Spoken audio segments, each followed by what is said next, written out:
much, Will, for that performance. Yeah, thank you, and Oh welcome yeah. to the Heart Coherence Collaborative. It is an absolute honor to meet you. I'm one of your biggest fans, so thank you for being here. Yeah, It's my pleasure. Yeah. we're so excited for this. And yeah, we would really love to start with just to hear a little bit of your journey. I think it's one of those lives that you are so interested in. How do you become a musician? So what's your story, your journey that got you to where you are? How far back do you want to go? Just the interesting parts, and Yeah, the go back best as parts. far as you want. Okay. I started singing in the Baptist choir when I was probably 4 or 5. And I just loved the way that your voice could sound in a big empty church. And then I didn't even realize I was doing it at the time, but I always enjoyed picking out harmony notes. I didn't know that's what it was called at the time, but when we were in the choir, they would teach us the hymns all in unison, so everyone sang the same notes for the whole tune, and I would start sort of singing the harmony parts because I liked how they sounded together. And I didn't realize that's what was happening, but it sort of became like a metaphor, for life, that you don't have to sing the same note as everyone else to be in harmony. Yeah. And I liked just I just liked how that felt, to do something different than somebody else, but still kind of be walking the same path, or yeah, in harmony. So from there, I dabbled in all sorts of different instruments, and I never really the one consistent thing was I never did well with formal training. I think it stifled a lot of my creative energy. So I was quickly kind of kicked out of piano lessons, and I didn't do well in trumpet lessons either. Anything that kind of was more structured, it kind of, it became more mathematical and less free. So yeah, to this day I still kind of don't really know what I'm doing, but certainly you pick up some things along the way that help you kind of know where you are when you're playing with trained musicians. But I think it's kept me very open to just hearing what's coming through, and letting that kind of flow, instead of trying to make it make sense to somebody else or translate it more structurally. So, but yeah, as far as my training goes. But over the years I played in a band called Barefoot Truth, from pretty much the end of high school until my mid-20s, and we toured all over the country. Mostly New England was where we really had a solid fan base. And then I toured with my friend Trevor Hall for a number of years, as a guitar player and sort of a aux percussionist, and that was really a great experience because we get to tour Europe and North America, Canada. So yeah, just the it's not been like the easiest path, trying to balance family life and being on the road. And then of course the last couple of years have been very difficult to navigate, but I just kind of keep writing songs that I feel compelled to share, and I think that's what kind of has kept me motivated to keep pushing. Every time I hit a crossroads, I tend to write something that I'm really encouraged to share, and or inspired by, and then feel like this needs to be told, or this might connect with somebody in a bigger way. And I think that kind of speaks to the conscious music that I try to write. Really, connecting with folks on a deeper level, not just a surface level, just oh, that song's cool. I can put it on and we can party to it. No, it's like I can feel that song. It Mm, spiritually moves me or is healing. And I think that's really been my focus as of late, is really how do I dig deeper into that. And I think a lot of that is going deeper into myself. So it's been, you know, and it's been kind of an experiment and a journey, and a struggle at times to really, how much do you reveal, how deep do you go, how much do you open yourself to mhm. others, and that kind of leads me to where I'm at right now. And I have a new album that I definitely went pretty deep in, and I'm excited to get it out there and see what folks think. Yeah, we're gonna try to come to your New Hampshire show. So anyone watching, hopefully join us at that show. Awesome. One thing that just came to mind while you were talking is I see in a lot of your videos, and this is something I specifically love about your videos, is it seems like you call in like the power of nature. Like I've seen some of your videos, like you're literally playing the handpan like out in the marsh or something like really cool like that. So I was just Mhm. wondering how you get inspiration from the environment and what that means to you in your music.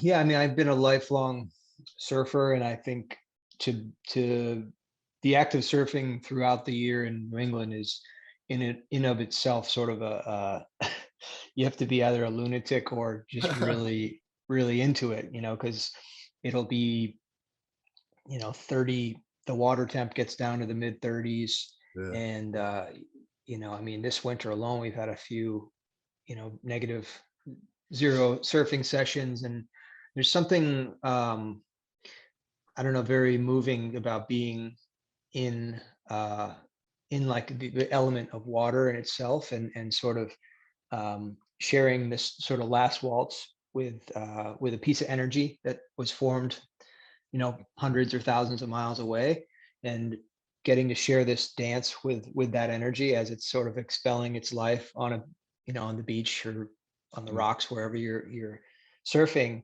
I know it sounds kind of like an elegant version of what a lot of people would call kind of like you know like, oh, just like slacking off. yeah. But to me, like, surfing is like a religion. It's like a religious experience, this connection with something beyond physical explanation, really. It's like it's literally a piece of energy that you're um I think you can get that experience a little bit more with um adventure sports, anything that Mm, puts you in the elements. um I know a lot of guys who do like kiteboarding or kite surfing, and or other like wind sports, and the wind is similar, as it's it's a invisible energy force that you're capturing, you're harnessing, and with surfing I feel that same way, of just kind of really like immersing myself in this experience, unlike any other sport that I've played, yeah. and I think because there's an element of sort of danger as well, it keeps you really focused. And um, I always sort of say I come out a better person than I went in, because I get this complete like rejuvenating kind of, it's like refilling the well. My wife knows when when I need to go. She's like, just go Go surfing, Go surf, surfing. go That's surf. awesome. please, Yeah. for God's sakes. And it usually works. But Mm, yeah, I mean, aside from that, just I've never kind of had an experience that I haven't called on, whether it's a hike or a bike ride or whatever, a run, something physical outdoors that really resets the you know recalibrates mm, your mindset, and gives you yeah, nature just provides so much, I feel like, yeah. um that we often take it for granted, or don't realize it. I people who work 40 hours a week on their computers or inside, indoors, I literally would go insane. You know, the few like hours a week I have to do emails or whatever is like I'm, crawling out the walls. Um, so, I know that about myself, but I do think a lot of people would probably, have much clearer minds and just a less anxiety if they built that into the workday or whatever. We're not naturally supposed to be cooped up the way that we modern society is. Um, Yeah. so yeah, I mean, so much of I owe everything to nature, and I try to really, when I'm writing or whatever, just really immerse myself as much as I can. Um, Yeah. yeah, Well, and thank but you. also understand how fortunate I am to be able to do that. A lot of people Mhm. don't have that option, and I certainly don't take it for granted. Thank you for inviting that into your music. It's definitely felt, and I really appreciate it. And if you ever want someone to go surfing with you, I would love to do that. Righteous, Um, yeah. it makes me interested. You were saying that you immerse yourself in nature when you are writing. Mm, And I'm always really interested in people who manage to be productive creatively, especially as their primary job that they do, how they handle the creative process. If they just have a set time that they write, or do you wait when you just do you wait until you feel inspired, which a lot of times happens, like you said, when you're at a crossroads, when things are kind of breaking down? I always feel mm. most creative when I'm either in super positive or super negative emotions. So what does your creative process look like? Yeah, I mean, you just said it there. It's really, it's not something you can force. I feel like that anytime I've tried to write for the sake of, trying to write a new song. I mean, I did some work in Nashville when I was in my late 20s, for a publishing company, and I would go down to Nashville and get in a room with four other writers, Oh, and we would, you know, bang out a song in an hour, and then I'd go meet with some more and do it again. And I did this a couple times, and I felt so sort of dis, just disenchanted by the experience, and Mm, it just made me kind of feel gross, because to me, the songwriting is so personal and so I mean, not that I'm not, it's not that I'm opposed to writing with other people, but I feel like to really give of yourself, you need to really go into those places of darkness, of light, and really transcend that feeling through your song. And, we would get to a part in one of the tunes we were working on in Nashville and say, I would be like sort of stuck on a lyric, and they'd just kind of give me something generic and be like, let's just put that down and move on. And I was like, that I mm, just didn't, it didn't feel right. And it, when I hit those roadblocks in the creative process, rather than push through, I'll go out and surf, and I'll have the song in my head the whole time. And sometimes I'll come out of the water with the bridge or the verse finished, because I've just been kind of like, you know,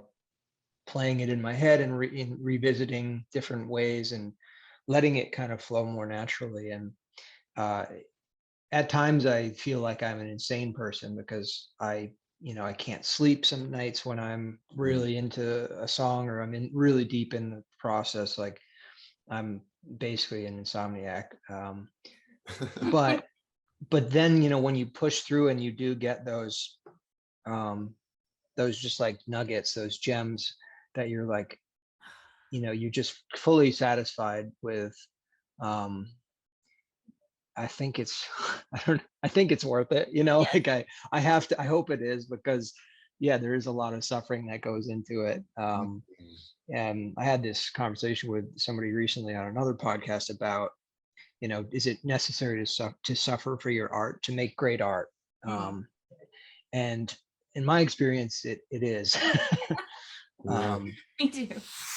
Yeah, it's the anytime I've been in a really dark place or whatever, I usually turn to the guitar or any Mm. instrument and try to channel that energy. And it's an amazing tool, healing process. And I think that's why a lot of people like Mhm. sad songs or songs that have that sort of contrast, of darkness and then and finding your way. um Yeah. so Yeah. I would love to hear you talk a little bit more about music as a healing modality. I've obviously heard you recently introduce a lot of instruments that I would consider healing instruments like the handpan, the didgeridoo. Um, are you listening to these things for your own healing as well? And how did you, start getting excited about, the didgeridoo and the handpan? Because when I listen to them, they do put me into a meditative state. yeah, I think naturally I've been drawn to them um for the reason that they do have this, um whatever the natural ambiance of a handpan is something that really connects with people who are looking to you know settle down or just be Mm, calm and relaxed, less anxious, all things that I need in my life. And mm, um, I think any musical instrument that really, um, and we could probably, if we did some scientific research, figure out the whatever the hertz are that I'm playing in mostly, and figure out, oh, that makes sense because it's those are very grounding tones or notes or whatever. I wouldn't be surprised if that was like, if you could do a polygraph for a yeah. musician, like musicians who play in this registry or these tones probably are empathetic, extremely, extreme feelers. Mm, um, and I think that's probably why I need those type of instruments to really represent who I am as a person. And I think they really do, because I let myself, really kind of be one with the the pan or the didgeridoo or anything with rhythm to me is really like very grounding, and mm, just kind of brings it back um to just like this earth connection, this yeah. life connection. It's like a heartbeat. Just how music is just so intertwined with our history and as a species, um Mm. as it's a life force for me. So um yeah, I mean, I don't know if that answers your question, but I think I'm just really drawn to those type of, anything really, digital, or like anything that's lost a lot of soul or like its natural kind of resonance is not, as interesting to me. Yeah. um yeah, I need to really feel like it's moving through me in a organic way. Mm, I know, not non-processed, yeah. non-GMO, Yeah, right, right. Give that all the non-GMO keywords. music. Yeah. Yeah, thank you for keeping it organic. I really Yeah. appreciate it. So I do feel like there's a tendency for creative people to have, um, I think like to be sort of maybe a bit over emotional, or even you could say unbalanced. And it's almost like therapy, I think, to be creative. Mm, So yeah. you talked about nature, and then I think it's obvious that the actual creation process of music is therapeutic for you. Is there Mm. anything else that you do that you feel is really helpful? Because I feel like you do seem like you agree with the fact that you probably have a lot of emotions and a lot of things that need to be balanced and grounded, as Yeah. everybody does to a Mm, certain extent. But in my experience, creative people, they have a lot going on. It's Mhm. kind of what makes you good, I think. or psychotic. Yes. It makes you sometimes hard to live with, but good in creating. That Yeah. seems to be kind of my experience. Like, you know, Yeah. artists often produce beautiful things and can be slightly difficult to have relationships with, you know? Yeah. I think that's a truth that Mm, I have experience with. Yeah. mm. Absolutely. Yeah. Yeah. Well, we're wanderers. We can't seem Yeah. to be tied down. In one sense, like I admire and envious of people who have routines, Yeah. because I feel like a lot of the stress and worry and anxiety, particularly as I've gotten older, is comes from that unknown. Mm. Um, and yet the kind of the path I've had has always had no ceiling really, which is so exciting to me and just kind of drives me as a, as a business minded person as well as a creative. It's like I don't want to feel limited, to my audience or to my craft. I can Mm. get a different instrument and see where that takes me as far as a songsmith or a wordsmith. I can read different books and poetry and um, sort of try to expand my knowledge of different subjects and see if that I can incorporate into what I do as a maker of songs. And my hope is that I'm all the experiences, is just is that I'm a continual work in progress, right? You just keep falling forward, even if you'd Mm. fall forward, you know. And in that sense, it feels more limitless. It doesn't feel as constricted as a lot of people I know who get a career job and then they can literally calculate their 30 years, Yeah. Mm. what they'll have to retire on, what they're going to do during that time period, 2 or 3 kids, budgeting, all those things, that like I think um, a lot of people find like comfort in that knowing and routine. Mm. um, for me it's like that's the killer of dreams, the crusher. Mm. um, i I need to be sort of untethered um, to those type of things, and that can be really hard for having families and stuff like that. We're navigating that, as we speak. We packed up and we're here for 6 weeks. I'll be playing all around southern states, and then I'll tour back home, and the whole fam's with us, and that's just how that's how we're gonna roll. Beautiful. Because I'm not going to sacrifice that either. I'm not going to. Mm. So yeah, but it's fun. It's a journey, together, and I think that's the key is that we're doing it together. I'm acutely aware of how important they are in my life and how the balance is essential for me. Mm.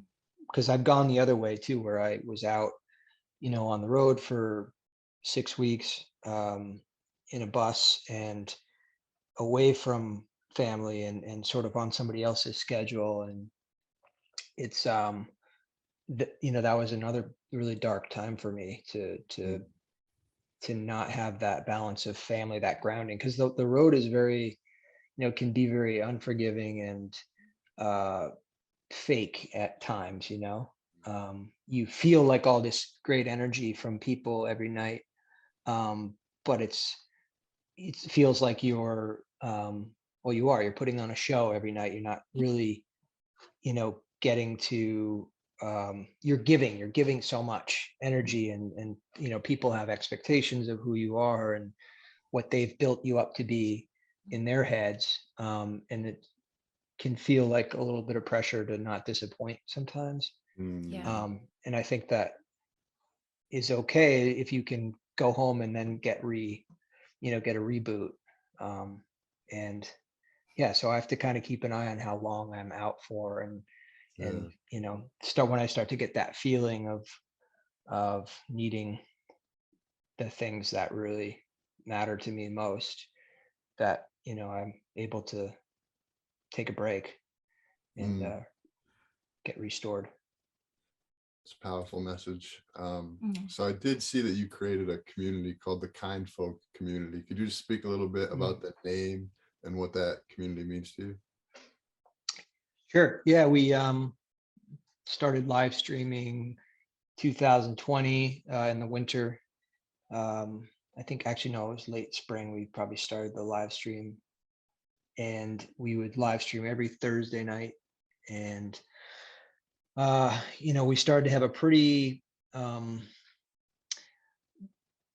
frequent subscribership of folks that would tune in every Thursday at 8 p.m. And being sort of a very cynical, like self-deprecating person, like I got very jaded quickly with just being by myself Mm, playing for a phone.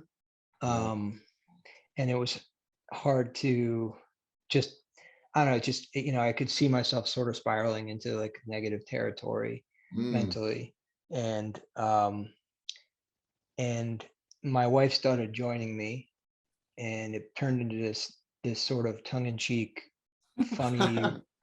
We would try to get our daughter to bed by 7:30 and split a glass of wine and just kind of call it our big night in every Thursday. And people really started to, I think, relate to the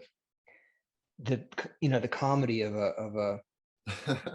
a married couple trying to just be themselves in front of a camera, and mm, and play some music, answer questions. We did like a trivia night once. We started trying to make it more fun and more interactive than just me playing music, yeah. which really helped me get out of that funk, you know.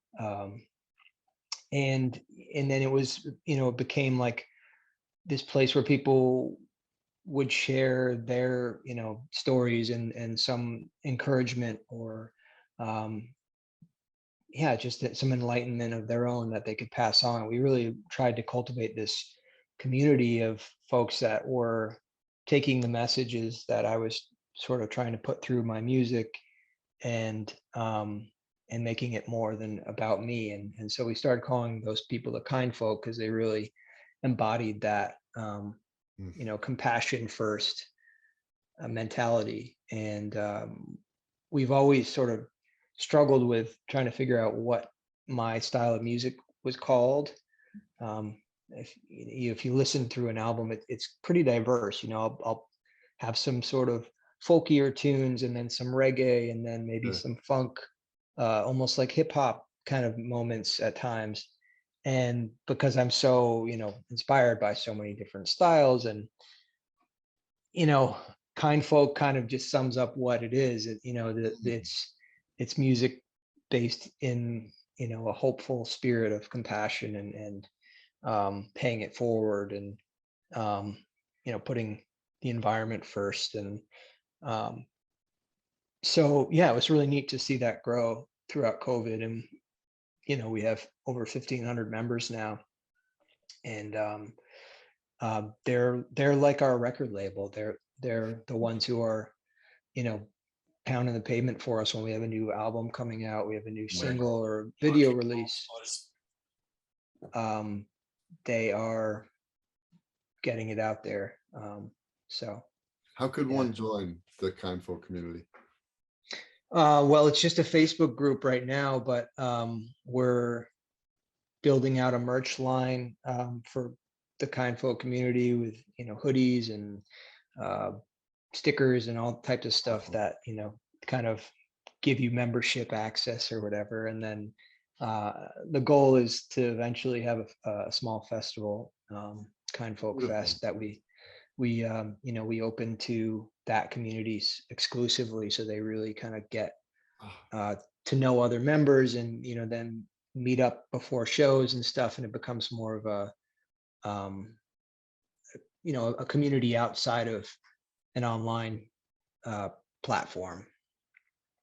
An actual community, which is really what music used to be all about, right? The people of the village would all gather on somebody's porch or whatever, and whether it's building a new home for somebody, everything kind of was surrounded around music, right? Whether it was a funeral, a wedding, a celebration, music has always kind of been the backbone of those type of events, and a community, I think, really feeds off of that. So that's kind of what we're envisioning and hoping it turns into. Yeah.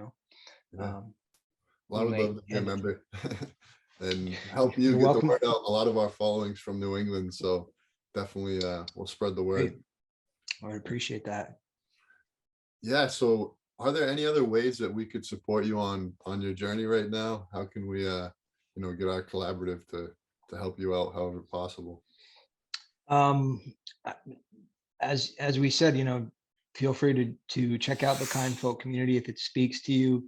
We're always welcoming new members who are, positive and open to being a compassionate person first, and and then beyond that, coming to shows. We're still starting to add more and more dates this year, and it's looking better, with cases dropping and people getting more comfortable. So we really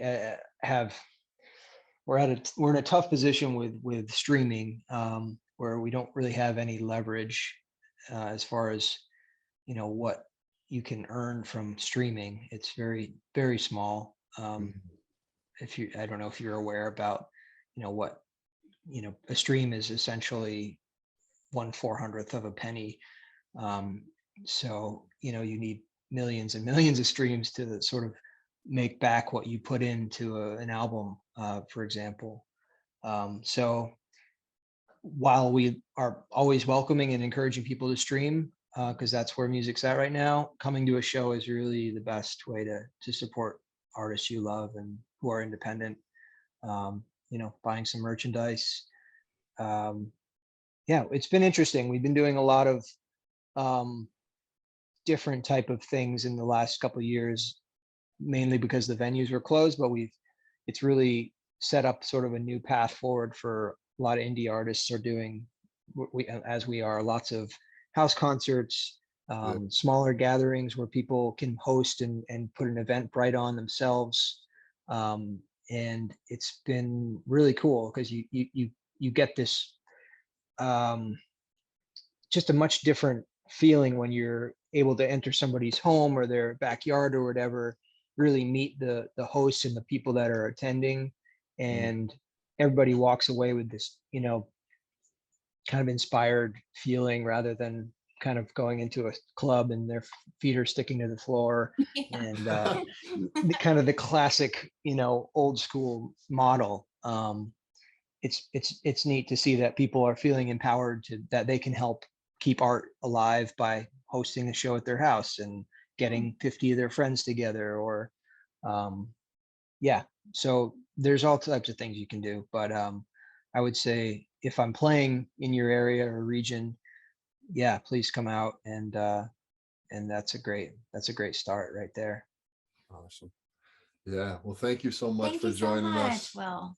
Yeah, you're welcome. This was amazing. Yes. Thanks for having me. Hello to everybody in the collaborative. Thank you.